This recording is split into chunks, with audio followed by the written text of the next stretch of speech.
am a legislature, I have got prior occupations, I will come and appear before you on some other day అంటాడు, పోతాడు, appear అవుతాడు. 41A కింద నోటీసులు ఇచ్చి attend కాకపోతే మళ్ళీ దానికి టైం అడగొచ్చా? No, yes, he is entitled to ask. వాళ్ళు కూడా ఒక డేట్ ఇవ్వాలి. వాళ్ళు కూడా ఇప్పుడు నోటీస్ ఇచ్చేసి రేపే ఉదయం వచ్చి అపేర్ కమ్మని అనే అధికారం సిట్కు లేదు. They have to give minimum time. 48 hours ఇవ్వాలా. 48 hours ఇవ్వకుండా ఒక పబ్లిక్ రిప్రజెంటేటివ్ ని they cannot summon him like a culprit. He's only an informant at best, a friend of the investigating agency. He may be knowing certain things. Investigating agency may have some doubts. They want to clarify it. He should be comfortable in appearing before the sit. అంతేగాని ఆయన బలిమిడికి warrant ఇచ్చి గుంజుకొని పోతారా, లేకపోతే ఇంకేదైనా జరుగుతుందా? అది చాలా ఇది ఏంటంటే కోడిగుడ్డు మీద ఈగలు విక్కడం సార్, అంత అవుతుంది. ఇదంతా attention diversion tactics. Attention diversion tactics ఏం కాదు, దీనివల్ల ఏం జరగదు, అయ్యేదేం లేదు, పోయేదేం లేదు, ఏం లేదు. ఇప్పటి వరకు జరుగుతూనే ఉంది. పుంకాలుగా తెలుగు ధారావాహిక నడుస్తూనే ఉంటది. 560వ ఒక అంకం అయిపోయింది. మళ్ళా రేపు ధారావాహిక ఇంకోటి. ఇప్పుడు ఈ మున్సిపల్ ఎన్నికల ముందు టిఆర్ఎస్ ఇబ్బంది కదా ఫోన్ ట్యాపింగ్ కేసు మళ్ళీ? సార్ ఒక విషయం చెప్పన్నా, మున్సిపల్ ఎన్నికల్లో ఓట్లు ఎందుకు వేయాలి ఎందుకు వేయొద్దు అనే విషయంలో కూడా ప్రజలకి ఒక ఆలోచన ఉంది, ఒక అభిప్రాయం ఉంది. డబ్బులు ఖర్చు పెట్టే దాని మీద ఆధారపడుతుంది. విన్నారా?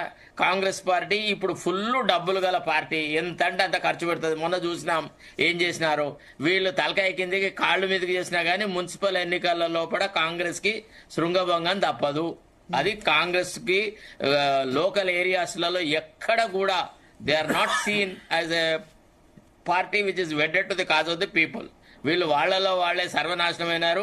ప్రజలకు ఇచ్చిన వాగ్దానాలను తుంగదొక్కినారు. ముఖ్యంగా మెయిన్ అంశం ఏంటంటే మున్సిపాలిటీస్లలో వీళ్ళు రైతు బంధు ఇవ్వకపోవడము, రైతు భరోసా అనేది అమలే కాకపోవడము, మహిళల పెన్షన్లు, ఇట్లాంటి అర్బన్ పూర్ వీళ్ళందరూ చాలా ఓవర్ట్ గా రియాక్ట్ అవుతున్నారు. చాలా కోపంగా కూడా ఉన్నారు.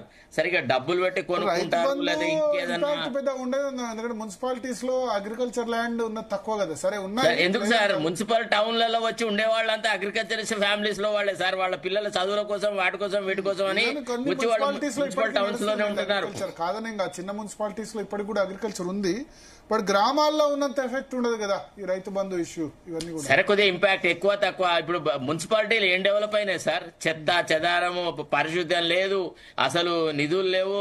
తర్వాత ఎన్ఎంఆర్లుగా మున్సిపల్ ఎంప్లాయీస్ 20 ఏళ్ల నుంచి 15 ఏళ్ల నుంచి ఎన్ఎంఆర్లుగా ఉన్నారు సార్. వాళ్ళ రెగ్యులరైజేషన్ లేదు. అన్ని పెద్ద పెద్ద మాటలు చెప్పినారు కదా. అసలు కాంట్రాక్చువల్ ఎంప్లాయ్మెంటే లేకుండా చేస్తామన్నారు కదా. అవుట్ సోర్సింగ్ ఏజెన్సీలే ఉండేయన్నారు కదా. అంత అవుట్ సోర్సింగే చేస్తున్నారు. వీళ్ళు దేని మీద నిలబడ్డారని వీళ్ళకి ఓట్లు వేయాలి చెప్పండి. Show me one single good cause why people should vote. కాకపోతే ప్రజలు ఓట్లను నమ్ముకుంటున్నారు కాబట్టి వాళ్ళు గెలిస్తే కనబలంతో గెలవాల్సింది. మాత్రాన ఇబ్బంది ఏమి ఉండదు. హరీష్ రావు ఒకవేళ క్వశ్చన్ చేసి సరైన కోఆపరేట్ చేస్తలేడు ఏజెన్సీ.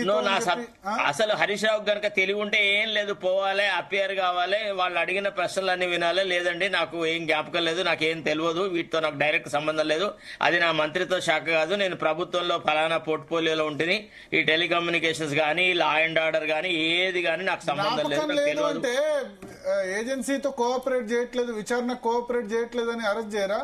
తెలియని విషయం తెలియదని చెప్తాడు, ఇంకేముంది? జ్ఞాపకం లేదంటే మరి మీరు నో కాన్స్టిట్యూషనల్ గ్యారంటీ అది. Nobody need to retribute himself. ఏ వ్యక్తి తనను తాను ఖండెమ్ చేసుకోవాల్సిన అవసరం లేదు. To defend oneself is a constitutional right.